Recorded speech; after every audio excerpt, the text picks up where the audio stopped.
from the beginning. How did you start out with Violator Management? I actually was never really with Violator Management. I was signed to Violator Records. All right. Chris Lighty came and discovered me back in '98. I was still a teenager. I was just rapping. I had been doing whole battle circuit. Like battles were different. You used to see people in the streets and just go at it, ball for ball. And Chris Lighty had heard about that and we had a meeting with him. Let him hear me rhyme. And then he wanted to sign me.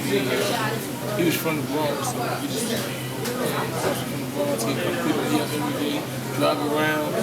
We kind of like built a relationship. And then he signed.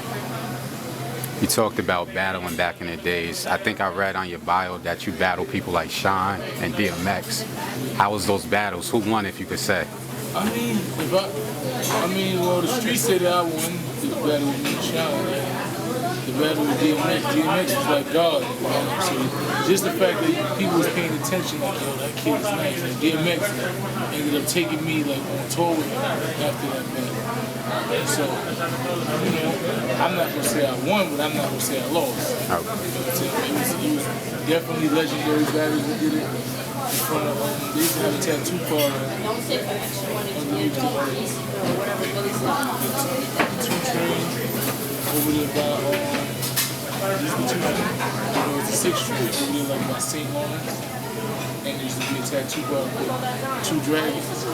We was just right outside there. It was me and him and Dragon, and we just was spitting for like an hour.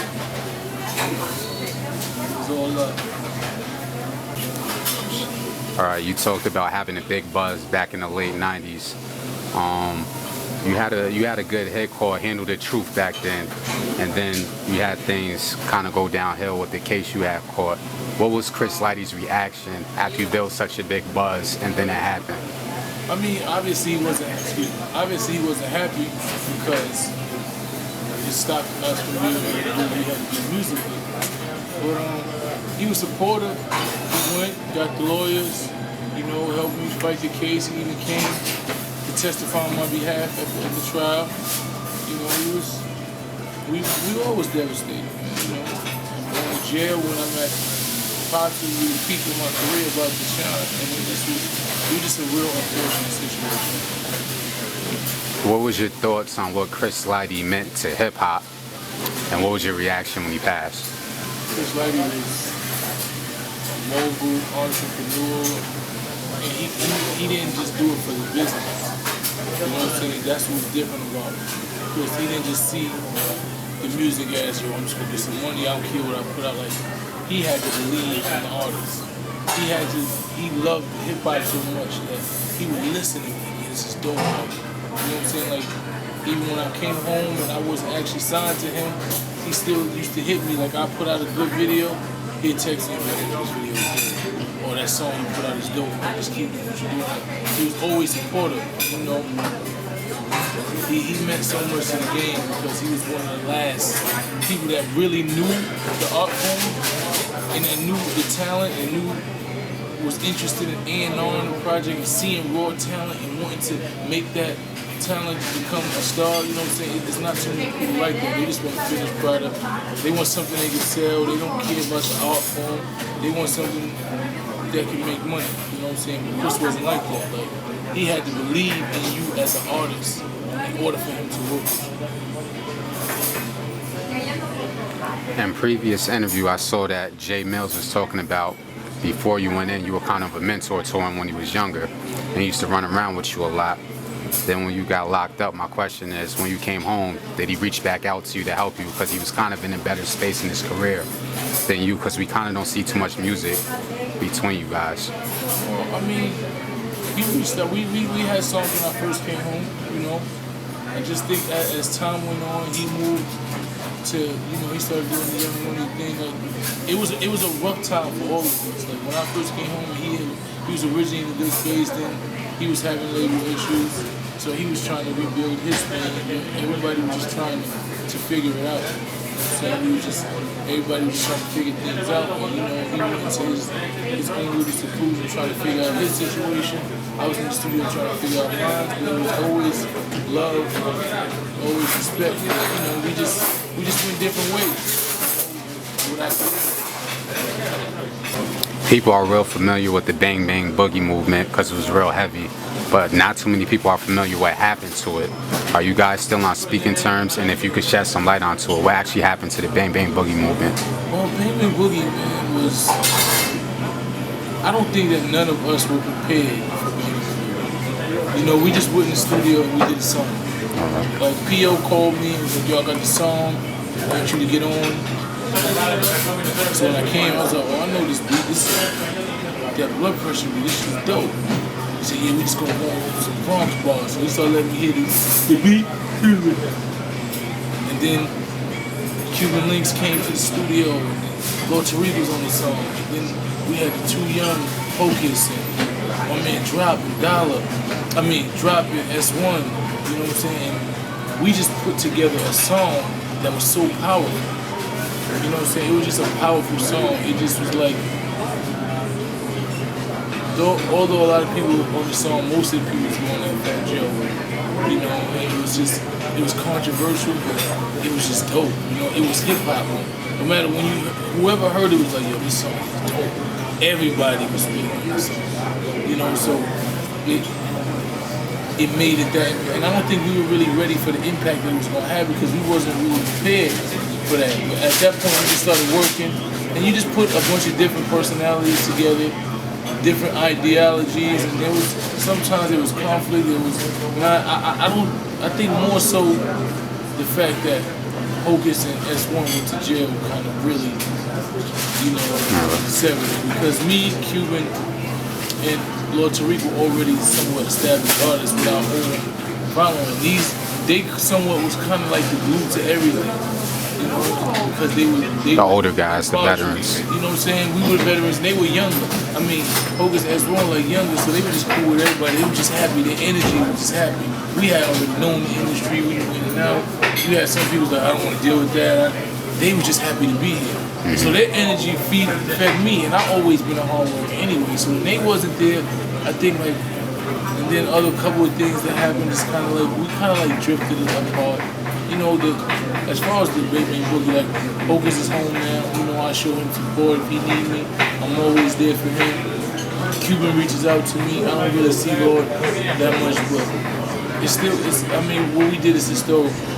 You know what I'm saying? I don't think no people had that much of a buzz that fast on one song. Like it went so viral in a matter of hours and days that I don't think we was really prepared for it. Now, I was kind of young when that song came out, probably in middle school, so I wasn't really familiar, so I didn't know that you said were going at Fat Joe. What was the disconnect? Because you guys are all from the Bronx, and as far as I can remember, Cuban Links and Fat Joe used to be in Terror Squad. So what was the falling out between you guys? Well, probably not you, but... Exactly. Pretty much, you know, everybody had their different issues. And some of the guys from Castle Hill, Soundview, Remy's from. Remy had her issues with Fat Joe. And then Cuban had his issues with the way Pun was being handled by Fat Joe. And they had physical altercations already. You know what I'm saying? So it was kind of like a lot of different issues. Me, I didn't have a personal issue with Fat Joe. I never did. You know, when I first came home, Fat Joe was like one of the first people to embrace me. And you know, coming out of prison, I was just happy for the embrace. He was on the radio, shouting me out. I woke him home, went to his video shoot, we sat down. You know, he showed me love, yo, whatever you need. And I didn't need nothing more than let's do some music together. You know, I'm home, I'm just trying to get, I don't want no handouts, I don't want you to give me nothing. I'm not here, you don't gotta give me no money. Let's just do some music so I can put myself in the position. And you know, time went by and the music never got done, and the emails got sent, the phone calls got made, and I just felt like, you know what I'm saying, somebody who was a friend, as I thought he was, would have helped the friend. You know what I'm saying? And that was just my personal opinion on it, but I wasn't mad to the point where I was gonna get on a record and diss Fat Joe. I just felt at that point when people who came to me and was like, yo, we don't fuck with Fat Joe, we doing this, I didn't really have no obligation to not fuck with them. You know what I'm saying? I had pushed that off for years. So when I first came home, a lot of the people were like, yo, we don't fuck with Fat Joe. I'm like, yo, Joe's cool, he embracing me. Oh, he don't do nothing for the Bronx. I mean, well, maybe that's not how you feel. He's about to help me, whatever I can do to help y'all. So let's chill with it, let's calm down. You know what I'm saying? And I've been saying that. Now I'm home almost 3 years at this point. And they're like, so what he did yet? You know what I'm saying? This is the person that you still running around. You ain't eating, you out here in the streets with us. So now what happened? So, you know what I'm saying? And it wasn't so much that I'm trying to diss him, but now we trying to make a movement. And I'm seeing how big our movement could be, but y'all happen to be inside Joe. I don't have a problem. I don't have an issue with Joe, but I don't have any. You know, I don't have to say, yo, I can't miss it. Because at the end of the day, the actions that you showed me, they didn't relate friend. You know, the actions didn't say friend to me. They didn't say, yo, this is my man. They never said that to me. So I don't have to have actions to say friend. I'm not with nobody, I'm not beefing with you. Because I hang with somebody that you don't deal with, if you feel the way, I don't have to not do it. Because we trying to eat. We over here is trying to eat. They're trying to help me put myself in a position to where I can feed my family. And you were able to do that, and you just chose not to. You know, so I felt a little hurt. So when I got calls, yo, what's going on? We don't have this show. We trying to eat. They about people ready to cut checks and put situations. I've been home from jail for 3 years. You gonna put me back in the streets trying to do other shit. I'm trying to stay out of prison. My friends wouldn't do that, especially if they're in a position to help me. So, you know, and I just felt like that. Tell us about your US movement and who does that consist of? Us is Universal Soldiers, Unified, Street Gang, Unified, Usual Suspects. It symbolizes unity. You know, it consists of myself, along with my partner / manager Jennifer. She runs all the day-to-day. She's that person you talk to. And then we have artists such as my boy No Money, Old Pressure, New York Streets, Ox P, Cage, Dot, Script.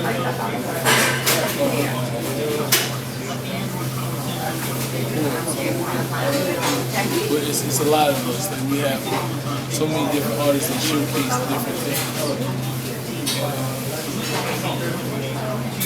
We got Spec, we got Young Merc. Like we got a whole complete team. And it's just unity. It symbolizes unity. That's why when I said us, it just symbolizes unity. And people in the street that just going through the same struggle. And they have different ways of telling the tale. My movement along with my music, it has substance. You know, every one of my things substance is based on substance. It's based on a different reality that's going on in our society. Speaking on the substance of the music, I caught the video you did in here. I think it was Truth for Truth, if that was his song. And it had a lot of substance talking about the stuff you were going through as a man and the stuff you were going through as an artist. What kind of growth have you seen in yourself since you came home as a man and an artist? I mean, as a man, I've learned not to allow myself to take things personally. You know, because I realize that the society I live in, and I realize when people are not used to being held accountable for their actions or being called out or checked or having to live up to something they say, it becomes something it becomes normal for you to just say anything with no intention of doing it. Like, I've always been a person, if I tell you I'm gonna do something, I'm gonna do it. I'm gonna tell you I'm not gonna do it. The society that we live in now, that's irrelevant. You know, people give you a handshake and give you their word, and then with no intention on fulfilling what they said. So I had to learn not to take that personal and realize that everybody's not like me. That everybody hasn't been raised the same way. They don't have the same principles. And I think in taking that less personal, you know, it's got me a lot further. When I first came home, you know, after being in prison, when you run a bunch of men with certain principles, that's all you have is your word. You don't have anything more than what you say. That's all we can take. So that is so important in that. So coming home, I'm seeing people and they're like, yo, I'm gonna call you, we're gonna do this. And I'm like, all right. Then I'm calling, nobody answers the phone, so when I see you the next time, my reaction is like, what happened? And they confused, oh, no. I'm saying, bro, you tell me, I called you for like a week, like what are you doing? Like, I'm not a girl, and it's conflict. So now people are scared. He's controversial, you stay with him, you know what I'm saying? So they start getting scared of me, whereas I'm like, damn, you scared of me. If you're not going to do something, just say you're not going to do it. You know what I'm saying? So it started to cause more confusion than anything. So I realized that I had to just lean back and just not take everything personal, and not even take and just see it as if somebody does what they say, then fine. If not, I'm still moving on my course of action. Don't take it personal because people don't live by the same principles. You know, and as a musician, you know, when you're away, and you're not in the city, and you don't. It takes time to adjust. It takes time for you as an individual to adjust. So your music has to adjust. You know, I was in jail for 7 years, so music went through time period. You know what I'm saying? So I had to realize, I had to listen to some music in music. How do I cut? How do I, you know, involve that in what I already do? How do I take the transition of the music and add it to me without losing me? You know what I'm saying? So I had to went through time and trial and error until I feel at this point I want to do music. Music has definitely evolved, and especially the stuff that's being played on mainstream radio.